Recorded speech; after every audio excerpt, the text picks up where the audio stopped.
অহন যেমনটি আমরা জানাচ্ছিলাম দর্শকদের যে ফলাফল ঘোষণা করা হবে সিনেট ভবনের সামনে থেকে, কি তৎপরতা সেখানে দেখছেন?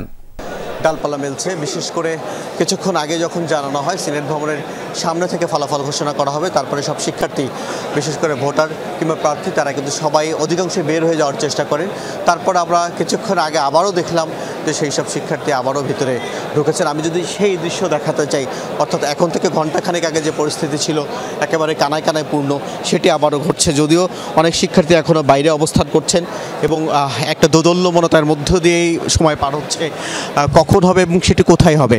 বিশেষ করে এখন থেকে আরও আধা ঘন্টা আগে আমরা জেনেছি যারা এই নির্বাচন সংশ্লিষ্ট কর্মকর্তা, নির্বাচন কমিশনার সহ অন্যরা, চিফ রিটার্নিং কর্মকর্তা ভিতরে ঢোকার চেষ্টা করেছিলেন, কিন্তু সেই সময়ে এই যে 7 থেকে 8টি সিনেট হলের দরজা সবগুলোই একেবারেই বন্ধ ছিল, এমনভাবে যে সামনেও শিক্ষার্থীরা, পেছনেও শিক্ষার্থীরা, দরজাগুলো খোলাই যাচ্ছিল না।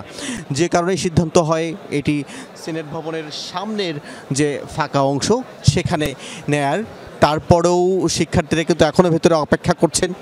গণমাধ্যম কর্মীরাও অনেকেই বাইরে চলে গেছেন, অনেকেও এখনও ভেতরে অপেক্ষা করছেন। তবে কোনো তথ্যই কিন্তু সঠিকভাবে জানা যাচ্ছে না, এবং যে কারণে কমিশনের পক্ষ থেকে বারবার বলা হচ্ছিল যেসব মূলধারার গণমাধ্যম কিংবা তাদের ওয়েবসাইট অথবা তাদের যে ভেরিফাইড ফেসবুক, সেখান থেকে যেন তথ্য নেয়, কোনো কিছু আগেভাগে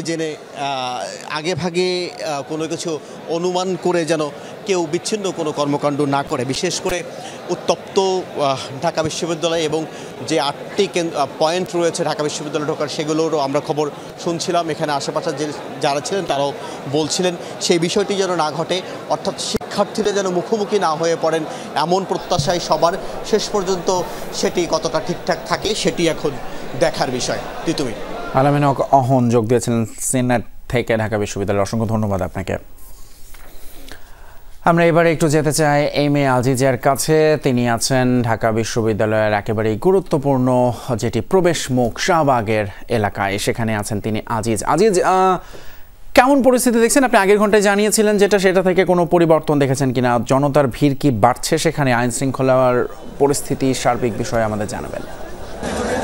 ঘন্টায় যে অবস্থা আমি দেখিয়েছিলাম, এখনও সেই একই রকম পরিস্থিতি শাহবাগ মোড়ে বিরাজ করছে।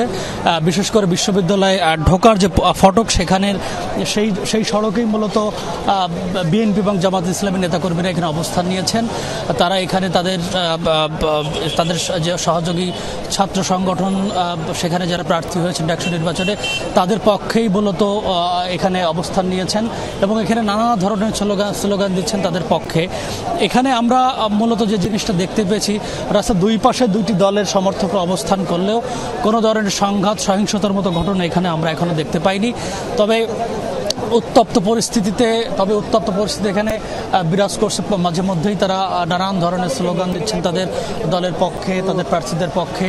এখানে আমরা হাতের বাম পাশে যদি একটু দেখাতে চাই, এখানে অবস্থান নিয়েছেন বাংলাদেশ জাতীয়তাবাদী দল বিএনপির এবং তাদের অঙ্গ সহযোগী সংগঠনের নেতাকর্মীরা। তারাও এখানে তাদের প্রার্থীদের পক্ষে স্লোগান দিচ্ছেন।